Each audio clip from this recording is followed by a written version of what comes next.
How are you guys doing today? Good. I want to thank you very much for being here. And I'd like to talk to you a little bit about your music, about your group.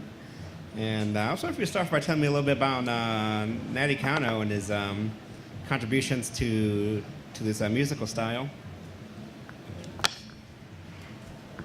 Oh. All right. So, yeah, what better way to begin this conversation than speaking about Nati Cano, right? That's Yeah. Nati Cano, the late Nati Cano. He a legend in mariachi music, especially in the United States. He was from the state of Jalisco, a little town called Ahuizculco. At a young age, he left his town to go study in Guadalajara, and eventually made his way out to Mexicali, and eventually out to Los Angeles, where he formed Mariachi Los Camperos in 1961. And during that period, he really elevated mariachi music into an art form. He really kind of went against the grain in terms of what was the stigmas related to mariachi music, what was the view of mariachi music, of mariachi musicians, and the different contexts that they used to perform in Mexico. And his whole belief system was based on, mariachi music, mariachi musicians. They are artists, and we're gonna elevate the music and basically take mariachi music to the concert halls, take it to the performing arts centers, little by little stray away from just being an accompaniment band, which Mariachi Los Camperos did for many, many years, accompanying all the greatest singers. First at the $1 Million Theater in Los Angeles, everyone from Lola Beltran to Javier Solis, Jose Alfredo Jimenez, and then eventually, of course, all the way into the '80s with Linda Ronstadt and her Canciones de Mi Padres albums. Nati Cano passed away October of 2014, and but by then he had left a huge legacy of artistry, of entrepreneurship. By that I mean his the restaurant La Fonda de los Camperos, which still exists today, where he was the owner for many years, and it was basically the mecca of mariachi music in Los Angeles, where artists and people come around to see the world's first mariachi dinner theater show in Los Angeles. And of course, he also left a legacy in advocacy. He was a huge promoter of mariachi music amongst children, at first being the professor at the Department of Ethnomusicology at UCLA, and also being the head director of many mariachi conferences throughout the Southwest. And how did you three guys get interested in this, in playing this type of music?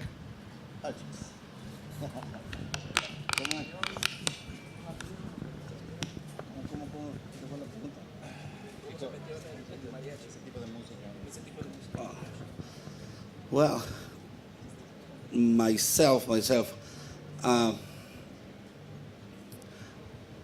start to playing mariachi music because my father, he was a musician, and my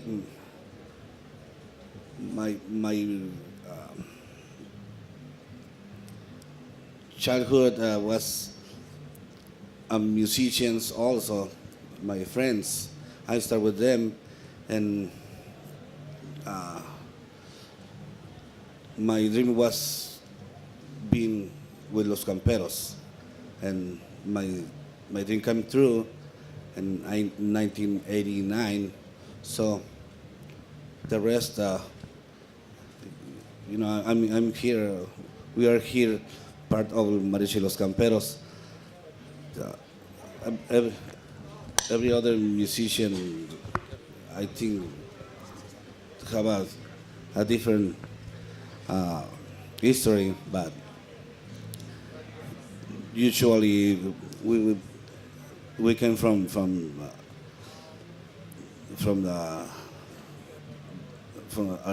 our father, our grandfathers. Yeah, mine's actually different. I mentioned yesterday during the World Strings workshop that just like Chuy mentioned, historically mariachi music is passed on from father to son. It stays within it's an oral tradition. You learn through through the school of hard knocks, as it were. But in the United States, a huge tradition has developed with mariachi music in education, from K through 12 and beyond, elementary school, middle school, high school, collegiate, where you have mariachi music being studied and taught.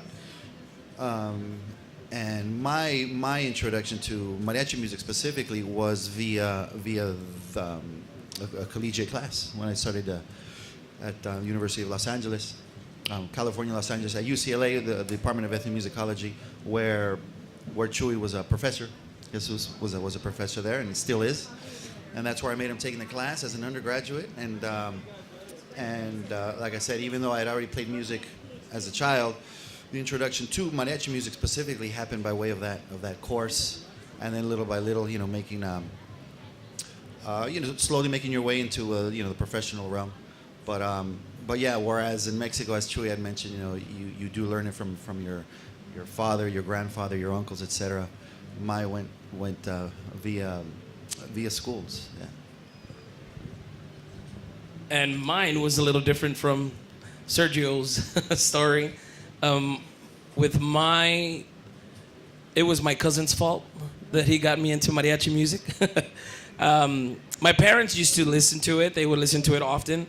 But I was more into Michael Jackson, breakdancing, and that was my thing growing up. And one day a cousin of mine said, hey, why don't you just go check this out? And they were practicing at a church. And I said, all right. Well, I was 8 years old. And I went with them. I fell in love with it. And it was just church music. And just something called me and said, wow, man, this is nice music. So I got into it and started playing there at the church. And, as time went by, started learning more and getting to know more about the mariachi music and got into the professional groups. And I'm from San Antonio, Texas. But we knew that the big groups were in Los Angeles. So we had to come audition here in Los Angeles. Made it to Los Camperos, and I've been here going on 10 years now. So. And how do you incorporate your experiences living in the United States with some of the more traditional aspects of the music? How do you living in the United States with some of the more traditional? You mean retaining those Yeah. elements?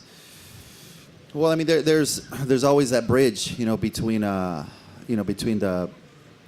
obviously those cultural elements, that are more, typical Mexican versus those that are Mexican American or even, American. But interestingly, while especially Mariachi Los Camperos, it's really been known as being and Nati's whole vision was kind of being a traditionalist, but also innovative at the same time, without straying away too much from the box. But also doing innovative things that really were avant-garde and many times, but still with a very firm foot placed in tradition. Everything from our repertoire, the way you dress, the way you look, the way you carry yourself. For Nati, he really believed that we should not only we should definitely live the project ourselves the way the charro mexicano does. For those who are familiar with the tradition, there's being a charro mexicano. By that charro mexicano meaning the Mexican cowboy. There's this lifestyle, this way of being, very very chivalrous with a lot of honor. The way they present themselves, and since we do borrow from that tradition in our suits, trajes de charro, the sombrero, mariachi music many years ago, they adopted all of that, and he was really against a lot of the mariachis that really disrespected the suit, disrespected themselves, disrespected their groups when he would see them, playing in bars and drunk or just playing not very well or just basically all the negative stereotypes that would come out of this music, he detested. So he was the other extreme. You got to carry yourself on stage as well as off stage a certain way. Wear your suit a certain way. You always need to be, well groomed, well rehearsed. Everybody needs to know their music. It needs to be polished. It needs to be tight. So all of that, he was retaining all those elements So he, recognizing that he was an advocate of this music in the United States and beyond, to make sure that he presents it with dignity, with respect, with pride. But at the same time, it was a kind of a two-way street, because he innovated some things that only now are starting to be picked up in Mexico. One of which was La Fonda de los Camperos. It was 1969. He opened up the world's first mariachi dinner theater show right there in downtown Los Angeles. It was a hugely successful concept. The restaurant closed in 2007, but Chuy Guzman reopened it in the exact same location. So if anybody's ever in Los Angeles, La Fonda, 2501 Wilshire Boulevard, you have a fantastic time. Reopened it, and again, that was as an entrepreneur, that was unheard of. Another one was the inclusion of women in mariachi. Rebecca Gonzalez in the mid '70s, she became the first professional woman mariachi in the United States. From then, now you have countless amount of women, girls, elementary school, college and beyond, professional musicians, all female groups that play phenomenal ensembles, and that was something that he really pushed the envelope for. And then I mentioned also the education. The first mariachi conferences emerged here. Places like Fresno, California, Tucson, Arizona, first one being in San Antonio, Texas. And he was one of the first ones to be out there and pushing mariachi music and education amongst the students. And many, many years later, I'm not talking 3 or 4 or 5, like over 20 years later, Mexico got its very first mariachi conference in Guadalajara in 1984. So it's interesting that you asked the question, how do we retain and keep those elements of Mexico? But at the same time, there are a lot of the groups in Mexico saying, well, what can we learn from the groups in the United States, taking it back that way?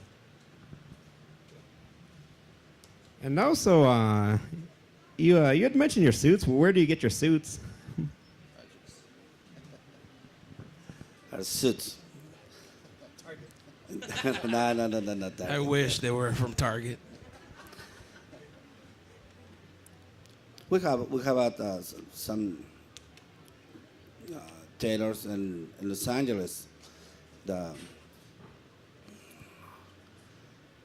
Some of Los Camperos, his wife, he designed our suits. She made the suits, and the silver. Well, we have the silver from many years. So we have 8 different suits, and the Carmela Rodriguez, and some suits they made in Mexico City and Guadalajara, so different parts.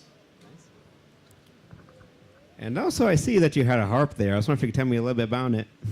About the harp? Well, it weighs a lot.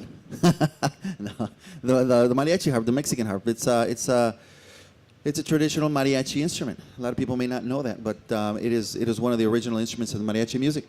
I mentioned yesterday during that World Strings a workshop that over the years it's disappeared in Mexico, and but it's it's resurging. Los Camperos have had harp for many years in the group, and some of the more recognized, more established, world-renowned mariachi groups have carried a harp. Mariachi Vargas de Tecalitlan, namely being the primary one. But that, along with the guitarrón and the vihuela, are the three Mexican-made instruments, mariachi instruments, 100% specific to that type of music.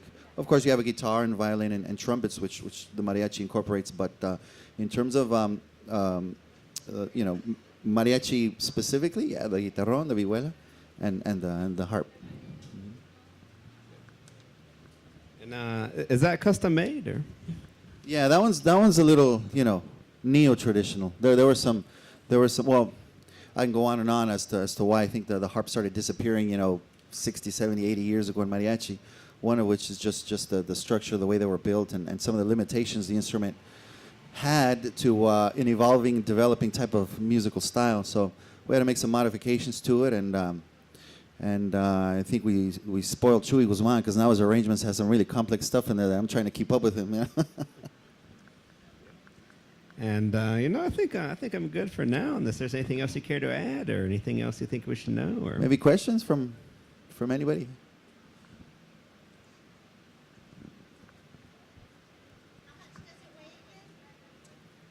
The harp, that one's actually a heavy one. That one probably weighs something like, I would say like 30, probably like 35 pounds, something like that.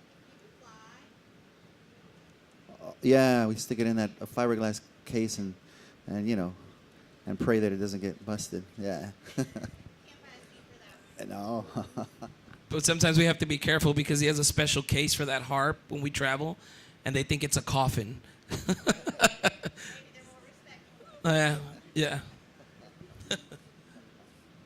But I guess on a final note, we could just invite everybody out at 3:30 is when we perform. 3:15. 3:15. What stage are we on? The city stage. It's our last performance. We've been having a great time here in Greensboro, and we're definitely not new to the folk festivals. We've gone everywhere from Richmond to Lowell to Bangor to Lansing. Washington D.C. So it's great to finally be here in Greensboro, and it's our last performance for this year. So we hope to see all you out there, and make sure to do a grito, and to bring your tequila. Well, thank you very much. Thank you. Gracias. Thank you. Thank you. Gracias.